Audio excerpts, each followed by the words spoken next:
Hello guys, Sean here, and I'm going to be talking today about the best kind of recipe or formula for sharpening super steels that I found. This is S110V, quite possibly one of the most difficult super steels that you could sharpen on the market.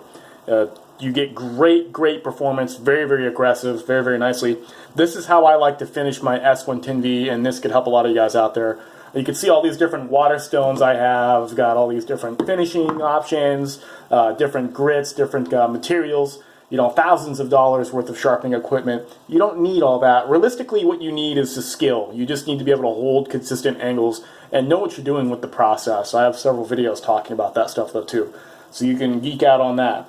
But I'm basically going to be showing you guys here with the WorkSharp guided sharpening system. It's not the system itself, it's the abrasive. It's a diamond abrasive. It's coarse, about 300 grit-ish. It's nice and it's cheap. It's affordable. It also comes with this ceramic rod attachment. And then I'll also show you guys kind of some stropping stuff. So we're going to get to it. First I'm going to go ahead, I'm going to dull the knife. And we can see there, it's been dulled. It's not going to cut me anymore. So now we have a dull knife. This is our starting point. We're going to sharpen until we get a burr on here. And this will also show you guys how quick the process can be. So we just move back and forth. We know when we're done when we form that burr. That's the important part. So I want to feel for when I have that burr and then check my scratches and make sure that they're all the way down to the apex and they're nice and even. And then I hold my angle with my right hand. So it'll definitely take some practice, but this is the fastest way you could sharpen. So technique is important. So definitely got a burr here. It's a lip of metal. You can hear that. You can't hear it as much here, so I can feel it there. So focus more energy on that area before moving to the next side.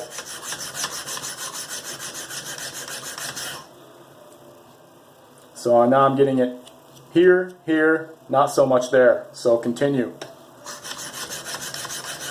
If you don't get that burr, you're just not going to get a sharp edge. You can argue with me to the end of the earth, but this is the most effective way to sharpen. So now we have burr there, but not at the very end.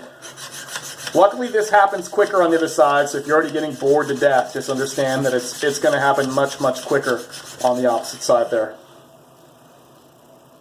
So burr, and you can see my bevel.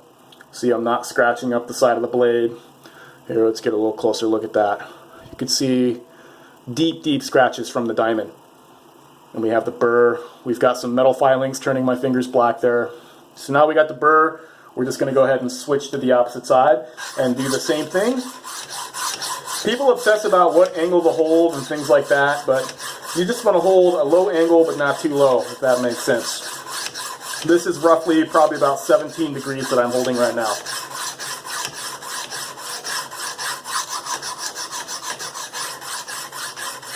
And I'm putting just moderate pressure on there, so burr. So you can see that the burr just happens much faster on the opposite side because you just have to cut the corner. Now we're going to go ahead and do what's called deburring. So we use light pressure. Before I was using just enough pressure to turn my fingers. See that white? That's how much pressure I'm using. Just that much, nothing more. Now for deburring, no pressure. So I come in, got the burr on this side. Very lightly. It's hard to deburr on such a coarse stone, but we have to weaken that burr before we move on to the next step.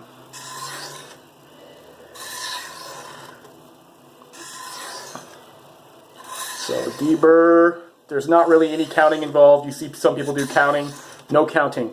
You're doing it to an effect. So basically once we've weakened that burr, that's when we move on to this white ceramic right here. Now look at my white ceramic.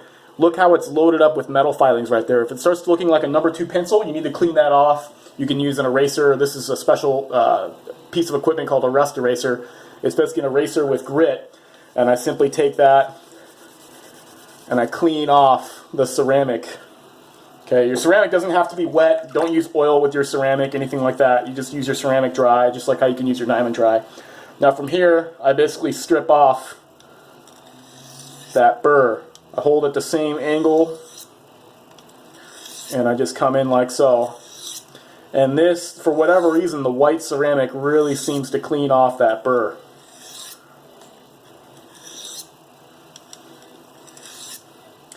And you can somewhat feel it. It feels a little crunchy or whatnot. And then when it feels like it's smoother as you make strokes, that's when you know you've reduced the burr. There's still a little bit of burr on there, which we'll get off with the strop. But at this point, we should be able to cut paper. So now I'll come back to my paper here, and we'll give it a cut. And we can see that we're making cuts in paper, S110V. It's very, very toothy. There's definitely a little bit of stragglers on there, but that's where the strop will come in. You can see that we're able to bite in there. We're able to make some push cuts, but it's very, very aggressive. So now, we'll go ahead and we'll move this out of the way, and we'll use a strop. The strop has a loaded compound. It's basically 1 micron diamond compound, all right? So now we're going to go ahead and we'll give it a strop, and this should really help remove that last little bit of burr on there and then polish up my teeth.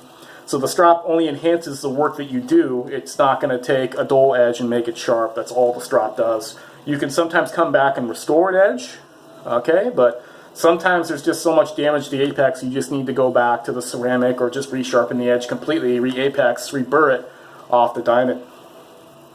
Diamond stone, not the diamond strop. So just give it a few passes, holding at the same angle, and I'm really kind of trying to feel the resistance as I'm dropping. This is a very coarse edge. Really with a super steel like S110V, it needs this kind of really kind of polished, toothy edge. This is really what you're paying for. If you smooth it out too much, I feel like you're really just kind of smoothing out those carbides that you're paying all that money for. You really, with steels like this that have so much carbide, you're paying for like really strong teeth. The carbides kind of expose themselves and really kind of reinforce your teeth. So here, like S110V, and you can make it super sharp like so. So it's noisy, it's awesome. So that's a quick video on sharpening S110V. There's definitely a lot more ways to sharpen it. That's just kind of the quick and dirty method. It really brings out, I feel like, a lot of the awesome properties that S110V has to offer by leaving it that kind of more toothy side of a polished toothy. But there's also some interesting things to check out, such as these diamond water stones that we'll have to check out in another video, and we'll break these guys down. Very expensive, very exotic, you can see right there, but very cool options, especially for super steels like this right here. So we'll have to talk about those in the future. Thanks for watching, guys. Take care.